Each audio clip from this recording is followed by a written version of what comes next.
तो आप ना एक अच्छे लेवल पे पहुंच पाओगे, जो कि एक बच्चे को ज़रूरत होती है टॉप करने के लिए। आपको यही सीक्रेट है कि आपको जो है पढ़ाई इस लेवल पे नहीं करना, कुछ ऐसा कुछ होता ही नहीं है, कोई मिस्ट्री बॉक्स है ही नहीं। अगर आपको पूरे हाइट एंड डिस्टेंस चैप्टर को चुटकी बजा के सीखना है ना, तो आपको सारे क्वेश्चनों के इमेज बनाने आने चाहिए। अगर आप लोगों ने ऐसा इमेज भी बना दिया ना जो कि आपका टेढ़ा मेढ़ा लाइन है। Good morning and welcome back to summer classes. बच्चों, आज का आपका जो सेशन है ना वो सिर्फ डाउट सेशन पे है, वो भी हाइट एंड डिस्टेंस से, जिसका नाम आप जानते होंगे एप्लीकेशन ऑफ ट्रिग्नोमेट्री के नाम से। तो इसके लिए मैंने बहुत सारे डाउट्स पहले भी दिए हैं और मैं बस अब एंड ऑफ सेशन पे हूं कि एक और डाउट्स दूंगा मैं इसके बाद भी, और आपका हाइट एंड डिस्टेंस से भी डाउट्स खत्म हो जाएगा। लेकिन हो सकता है कि फिर भी आप लोगों को कुछ डाउट्स ना समझ में आए, तो आप कमेंट करके मुझसे जरूर पूछें, मैं आपको बताने की जरूर कोशिश करूंगा। तब तक के लिए आप जो है इस डाउट्स पे आओ, और ये जो आपका डाउट्स दिख रहा होगा ऊपर में व्हाइट बोर्ड के ऊपर, उससे आपको पढ़ना है। और सबसे पहले वीडियो यहीं पॉज करो और आप जाके जल्दी से कॉपी को निकालो और देखो यार, सीखोगे नहीं तो पढ़ोगे कैसे, पढ़ोगे नहीं तो पढ़ोगे कैसे। जल्दी से इस क्वेश्चन को उठाओ और देखो क्या लिखा हुआ है। The angle of elevation on the top of the vertical tower from a point on the ground is 60 degree. मतलब कि एक काम करो, अभी आप प्यार से देखो और सीखो, उसके बाद आप इसे करना, ठीक है।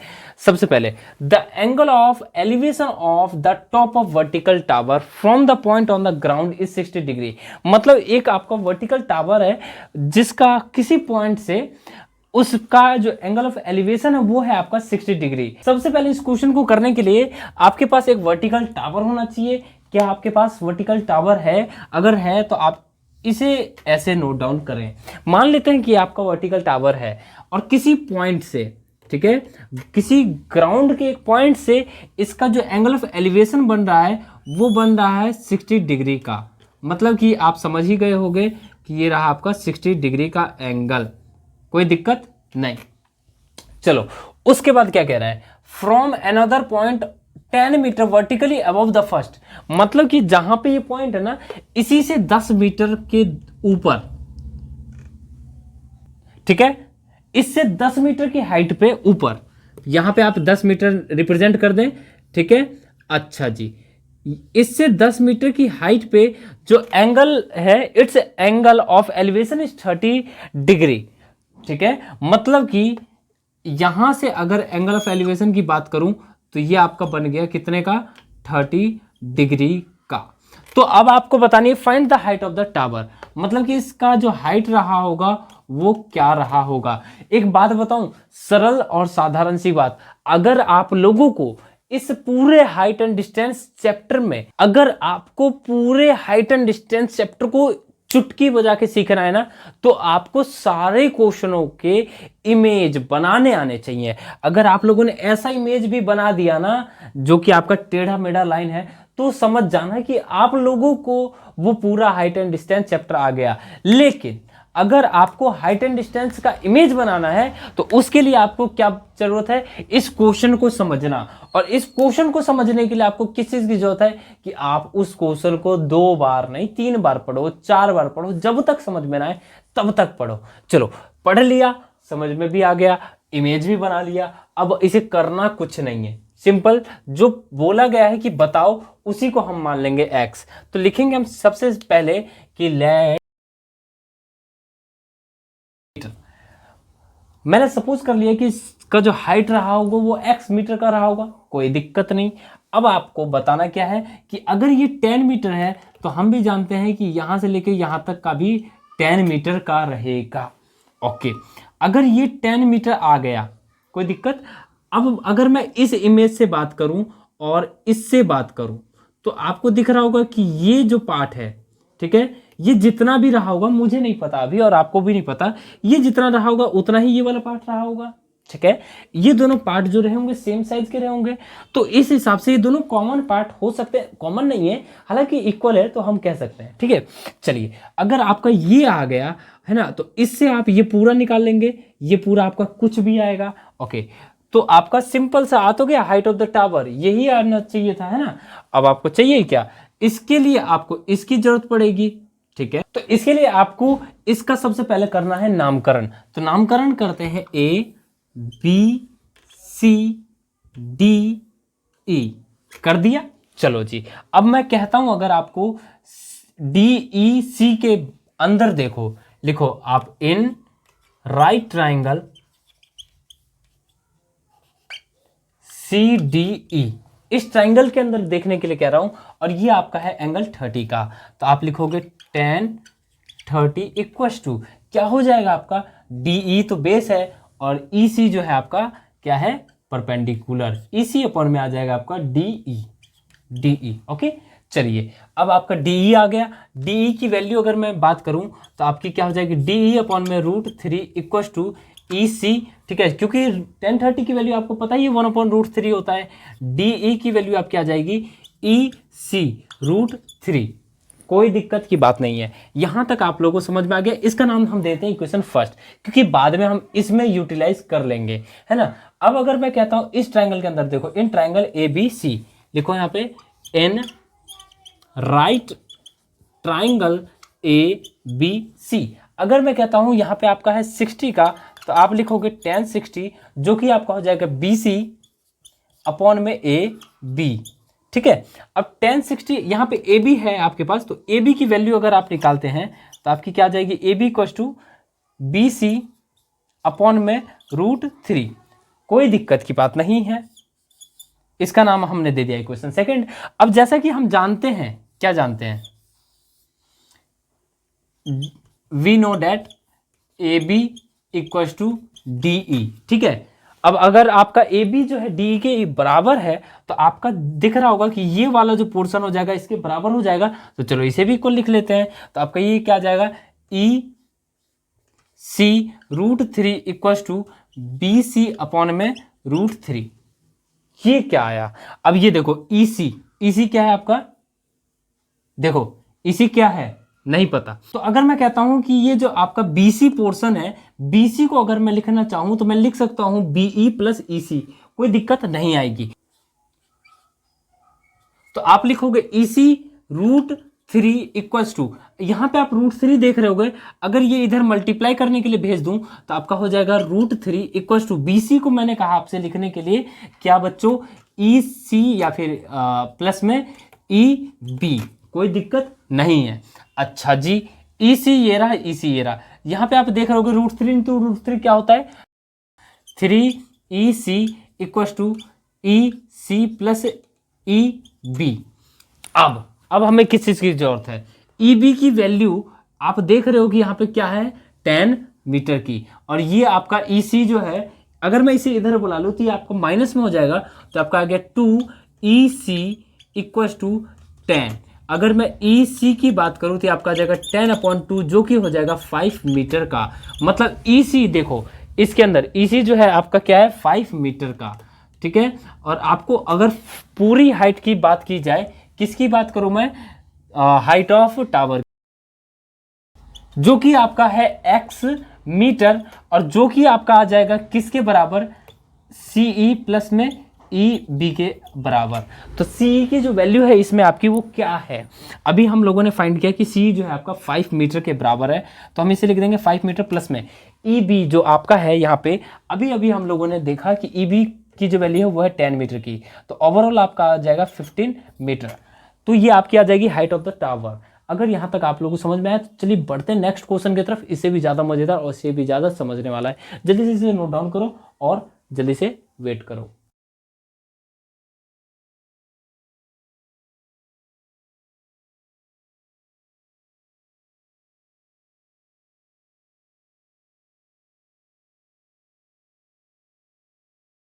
तो जैसा कि आप इस क्वेश्चन के अंदर देख पा रहे होगे, क्या देख रहे हो, from the top of a vertical tower, मतलब कि एक वर्टिकल टावर है जिसके टॉप पे मैं बैठा हुआ हूं ऐसे करके।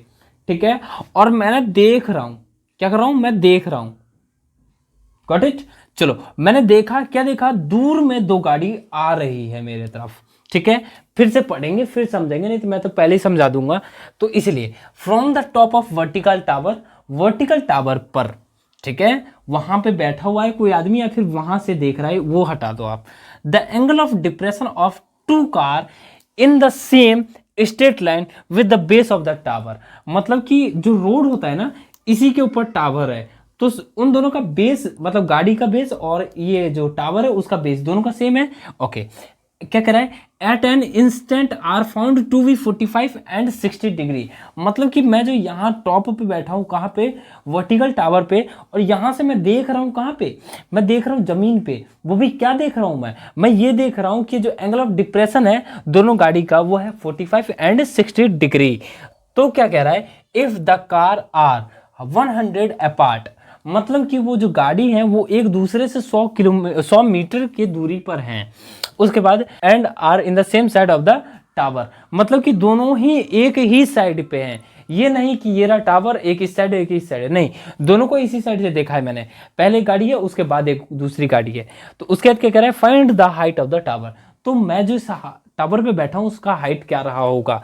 तो जैसा कि इसके अंदर बोला है तो इमेज कुछ ऐसी बनेगी कि ये रहा टावर और यहाँ पे कहीं होगी गाड़ी, एक गाड़ी, और यहाँ होगी कहीं दूसरी गाड़ी।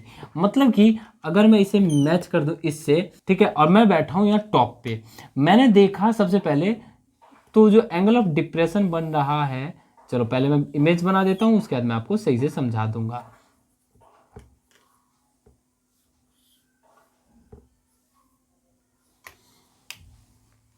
तो जैसा कि आप इस इमेज में देख रहे होंगे, मैंने क्या बोला कि जो एक टावर है जिसके टॉप पे बैठा हुआ हूं मैं, और मैंने यहाँ से दो गाड़ी को देखा यहाँ कहीं, तो दोनों का जो एंगल ऑफ डिप्रेशन बन रहा है ना, यहाँ देखो एंगल ऑफ डिप्रेशन बन रहा है, एक का बन रहा है 45 का और दूसरे का बन रहा है 60 का। तो जैसी बात है, जो पहले गाड़ी होगी उसका ज़्यादा एंगल बनेगा, तो ये 60 का बन गया, तो ये आपका 60 का हो गया और ये 45 का हो गया, और दोनों गाड़ी जो है 100 मीटर की दूरी पे है। तो हमें बताना है कि इसका जो हाइट है उस टावर का वो क्या रहा होगा। इस टाइप के क्वेश्चनों में करना क्या है, सबसे पहले ये आपका जो है कॉमन पार्ट है दोनों के लिए, है कैसे है ये आपका, अगर ये 100 है तो ये आपका हो जाएगा x + 100, कोई दिक्कत की बात नहीं है। चलो अब आप क्या करना है, फाइंड, सबसे पहले हमें लिखना है हाइट ऑफ टावर क्या है, तो x है। मान लिया कि जो हाइट ऑफ टावर है वो है x मीटर का। अगर मैं बात करूं इसके अंदर, तो सबसे बड़ी गलती अभी मैंने ये किया है कि मैंने इस पे नाम नहीं लिखा है। तो सबसे पहले मैं अब इस पे नाम लिख दूंगा।